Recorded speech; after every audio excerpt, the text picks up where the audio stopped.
Ayun, another day, another papaya event. Joke lang. Bearded event tayo. So ayan, nakabilad tayo ngayon sa ating mga breeders. So papakilala ko nga pala sa iyo yung sinusubukan kong vitamins. Vitamin Pro para sa ibon, manok, hayop, kalapate. Sa lahat ng hayop, pwede yan. So akin, ginagawa ko po is ilalagay ako ng pinch of vitamins like that. Konti lang. Tapos kukulay naman yan eh.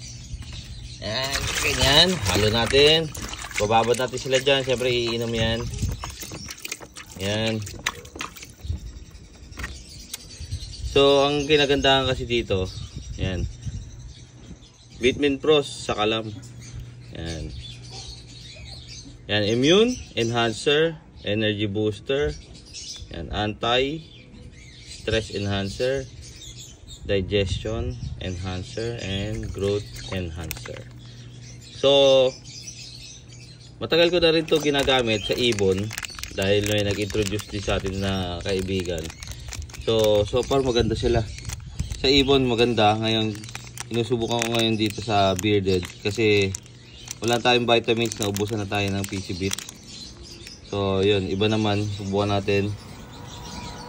Yan. Ito wala na kasi kahapon nilagyan ko lang.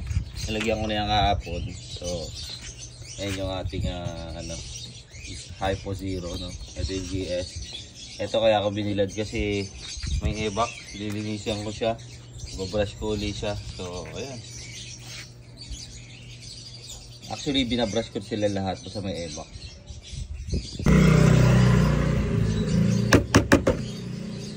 So gamit ang brush. Yung iba toothbrush ginagamit. Pero ako kasi ito ko yung ginagamit ko. Yan, ginaganyan ko lang siya. Brush ko. So may part na mga may ebak. Pero sa lahat yan. Lahat ng katawan. Tapos yan. Kapansin mo lumalapad sila, no? Ito yung ating GS sa Hypo Head Trans Head Twitch. Ayan. Project to sa LBGS Twitch, no? Ito kasi mahilig magdumi talaga to eh. Inaano niya yung mga tae niya. So ito mamaya lilinisin din natin. So ang hirap mag video dahil wala tayong tagahawak. So mamaya papakita ko na lang sa iyo. Ito marumi siya. Yan, marumi. Yan. So lilinisin natin yan. Ito medyo malinis na to, kapon nilinis ko yan kaso nag-ebak. So kaya kailangan banlawan natin siya para maiwasan ng fungus, guys. Yan yung mga hindi nakakaalam, kailangan lagi nyo siyang, pagka may tae, kailangan lilinisin nyo para maiwasan yung fungus. Number 1 yan. So yun lang, mamaya na ulit.